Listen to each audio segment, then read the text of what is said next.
రాజన్న సిరిసిల్ల జిల్లా వేములవాడలో ice cream డబ్బాలో గంజాయి అమ్ముతున్న వ్యక్తులను పోలీసులు పట్టుకున్నారు. 5గురిని అరెస్టు చేశామని, మరో 10 మంది పరారైనట్లు డీఎస్పీ నాగేంద్రచారి తెలిపారు. 19 మంది 100 గ్రాముల గంజాయిని స్వాధీనం చేసుకున్నట్లు తెలిపారు. ఇక ఉత్తరప్రదేశ్కు చెందిన శ్యామ్ దివాకర్తో పాటు మరో 2 ఐస్ క్రీం బండిలో గంజాయిని విక్రయిస్తున్నారని అన్నారు. ఇక గంజాయి విక్రయించిన, సేవించిన, రవాణా చేసిన కఠిన చర్యలు తీసుకుంటామని డీఎస్పీ హెచ్చరించారు.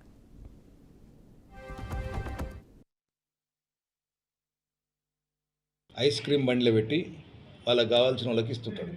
ఐస్ క్రీమ్ బండి ఉంటుంది కదా, బండి తోపుడు బండి అలా పెట్టుకొని వాళ్ళకి తెలిసిన వాళ్ళకు, అంటే సీక్రెట్గా ఆ పర్టికులర్ పాయింట్లో ఉన్నదని తెలిసిన వాళ్ళకు ఇస్తాడు.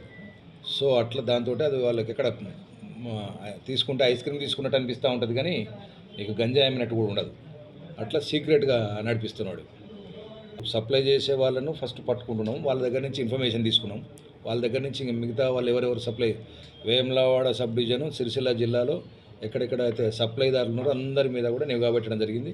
ఈ వీళ్ళ ఎక్కువ ఇంపార్టెంట్ శ్యామ్ దివాకర్ అని ఏదైనా ఉత్తరప్రదేశ్ నుంచి గాంజా తీసుకొచ్చి వీళ్ళతో పాటు కొంతమంది ఈ వ్యాపారం చేసేటోళ్ళు భూమేష్, సచిన్, సాయి, తర్వాత అనిల్ అనే అగ్రహారం, వీళ్ళు ఆల్రెడీ పరారులో ఉన్నారు. వీళ్ళు కాక ఒక 20 మంది పేర్లు, అంటే తాగేటోళ్ళు ఎవరెవరికైతే సప్లై చేస్తారో వాళ్ళ పేర్లు కూడా ఇచ్చారు. సో ఇప్పుడు వాళ్ళను అందరినీ ఐడెంటిఫై చేసి వాళ్ళను కూడా దొరకబడతాం.